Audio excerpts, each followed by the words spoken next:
Hello everyone. So this is quite a unique challenge for me because speaking about something you love or something as intriguing as what I'm going to speak about is not easy. So I'll just try to sing something real quick so that I can get into the right frame of mind. So yeah, here it goes. கோடான கோடி ஜபம் செய்து உனக்கான கோடான கோடி ஜபம் செய்து உனக்கான கோவிந்தா கோவிந்தா கோவிந்த எழைத்து பிரதமத்திடைய ஓடோடி வந்த கண்ணா நான் உனக்கும் எனக்கும் உள்ள உறவயல ஓடோடி வந்த கண்ணா. So that was one of my favorite compositions, and on that note, I'm going to introduce myself. I'm Prachotan Devulapalli, a professional Carnatic music vocalist, an entrepreneur, and a world record holder for identifying 144 ragas at the age of 3. So that sort of created the perfect launchpad for me for what followed after that so far in this musical journey, which has been around 18 to 19 years. So since the time I've entered the Limca Book of World Records, I've performed across the country in various cultural forums or sabhas, and I've won around 20 to 25 national level awards and 50 state level awards as well. And not only that, I've received plenty of praise from very well renowned musicians in this field of music and even other fields of music as well. And I have to say, I'm extremely proud of that and fortunate about that. But right now, at this point of life or at this point of my musical career, if I have to look back at what kind of makes this journey so incredible, I say incredible because not only have I experienced ups and downs in terms of my performances and other external factors. Yes, I've lost many competitions, I've won many, I didn't perform concerts that well at times, and I've done exceeding well a few other times too. But that's not what exactly makes this journey of mine incredible, according to me. So, the things that I've experienced on the inside, setting aside the external factors, and the learnings that I've gained over the years, that is something which I look back and I analyze every day. So when I talk about the learnings that I've gathered over the years, so till a point of time, it's been in a linear trajectory or a bit predictable. So this is something which a lot of singers and musicians go through when they learn this form of music. So they learn the basics, then they learn a few compositions, then they learn how to improvise music, then they also learn to perform in front of a crowd or give professional concerts, and then they also learn the little nuances of what to do and what not to do at certain points of time. So this is something which a lot of people go through. But a few years ago, maybe because of the fields I was, pursuing my studies in, I've learned a lot of math, physics, chemistry in the last 5 to 7 years. So maybe because of that, there has been a profound impact on the way I started to think or I started to approach music in general. So this is something that I would touch upon and would try to make a point to you about why thinking differently matters a lot when you pursue any art form or music in particular. So I'll just give you an example of how my mind works when I do certain things when I'm performing or when I'm practicing music. So when I'm on stage performing, uh, till the point of time where I knew nothing about delivering the content well, I used to be pretty linear in terms of my thought. But when I started to know more things, that's when my perception towards music changed a lot. So when I'm performing, I would rather visualize what I'm performing in terms of this Venn diagram. So there are these three sets. Okay, so I'm pretty sure many of you have seen what Venn diagrams are. So one set is the melody, another set is the lyric, and the third set is the rhythm. So I visualize it as whatever I sing might fall into one of these intersection areas. So I'll quickly demonstrate what I think while performing. So let's take something which includes all three of them: melody, rhythm, and lyric. Okay. So that's just a composition, right? So I'll just quickly sing. Amma Ravamma, Amma Ravamma, Tunasamma Padim Pavamma, Satatamu Padamulenam Niranam Amma Ravamma. So this is a regular composition which includes all the three elements. Now, if I have to,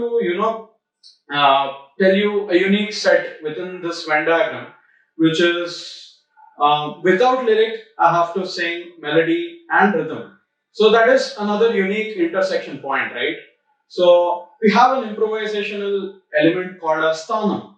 So that is something which would fall right into this category where the rhythm patterns change very, very vigorously and with extremely high frequency. I'll also sing that, for your understanding. Tanam tanam dadanam tanam dadanam tanam dadanam tanam tanam dadanam tanam tanam dadanam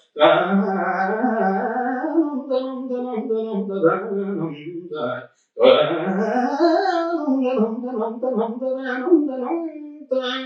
so it's just a random word tanam, which is pronounced in various combinations along with your melodic creativity. So this is a unique intersection of this particular Venn diagram. So this is how I actually think when I'm performing. It's not like if I think like this, I'll perform better. That's not the case. But having this kind of different point of view or different take altogether when you approach your art form is extremely important. And it's not only restricted to mathematics. For example, I also have these anthropological parallels when I practice, especially. So there is something called as a raga, so which is very, very, very basic and intrinsic and very important to Carnatic music and Indian music in general. So I view it as a person. So every raga is a different individual with its own unique characteristics. So each person is different, so is each raga. And when I'm dealing with one or more ragas, I look at it as a human relationship, which is something which is unheard of. So if I have to demonstrate, I'll just take two ragas which are extremely similar, but they have only a slight difference. Okay. So I'll take the first raga is called as Ananda Bhairavi.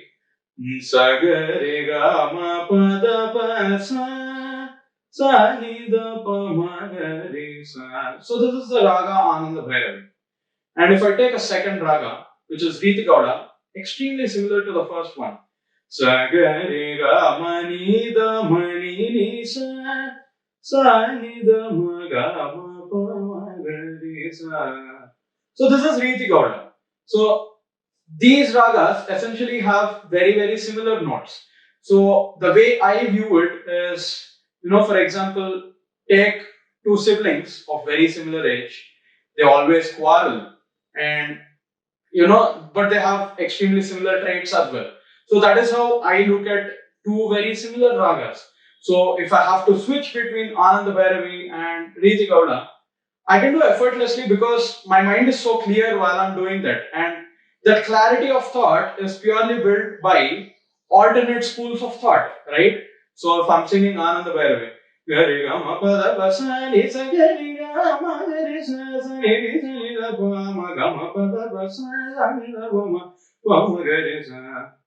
is a bit of Ananda Bhairavi. So if I have to sing Riti Gauda immediately,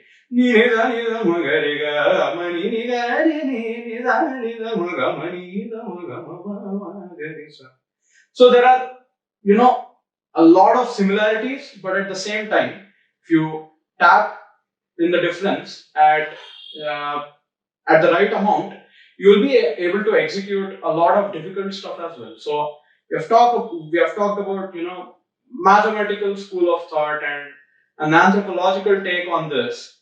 So these two things are something which are not at all related to music.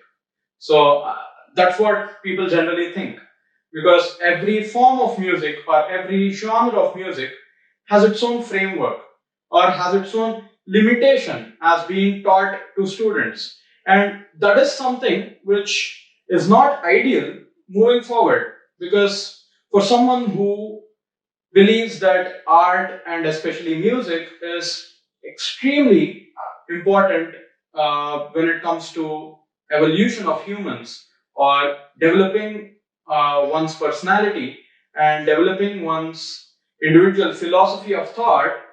These things becomes extremely important when you are restricted, when you are limited to what you have to do when you are pursuing an art form. It's kind of regressive of what we want to achieve. That's my unique take on it.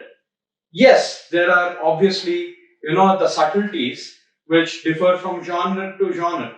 So I'll also give an example for that. For example, one of my favorite genres is rock, and I have this very famous song by the Beatles. Hey Jude, don't make it bad. Take a sad song and make it better. Remember to let her under your skin. So this is basically one of the most famous scales in Western music and Carnatic music as well. So if you want to, listen to the Carnatic equivalent of it, it would be something like this. Andari valedati dati vesaridi adarani padaye gadayaduku sedala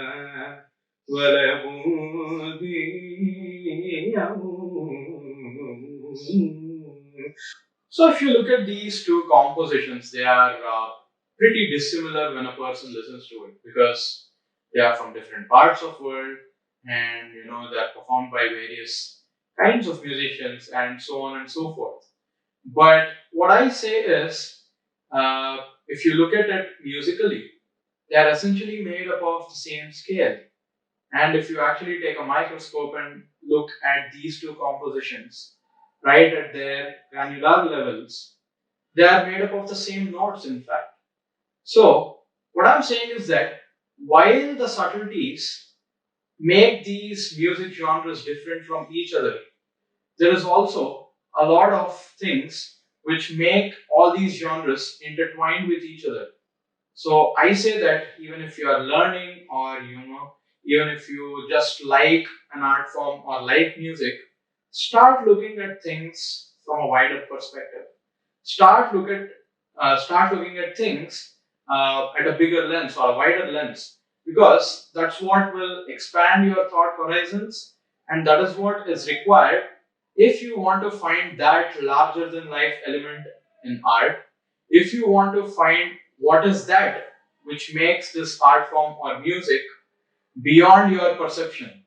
So to conclude, I would like to say, if you are learning or listening to something, you know, yes, there are these basic frameworks. Yes, there are these methods with which you progress in terms of your learning curve. But try to add a bit of madness to it. Because tell me one genius who isn't crazy. Thank you so much. And I would like to thank the whole organization team for giving me this opportunity, and I've thoroughly enjoyed this experience. Thank you. Thank you so much.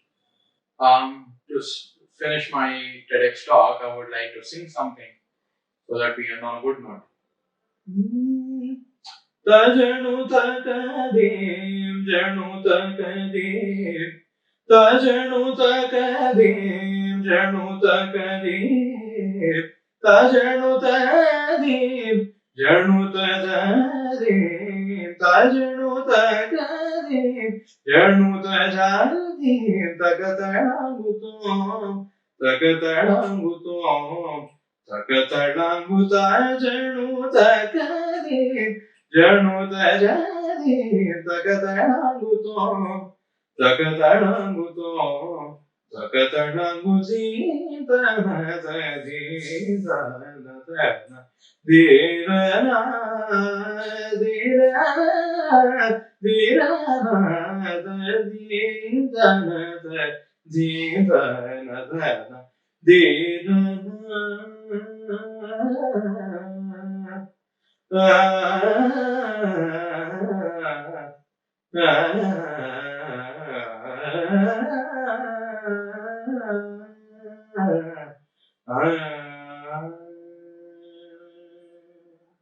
Thank you so much.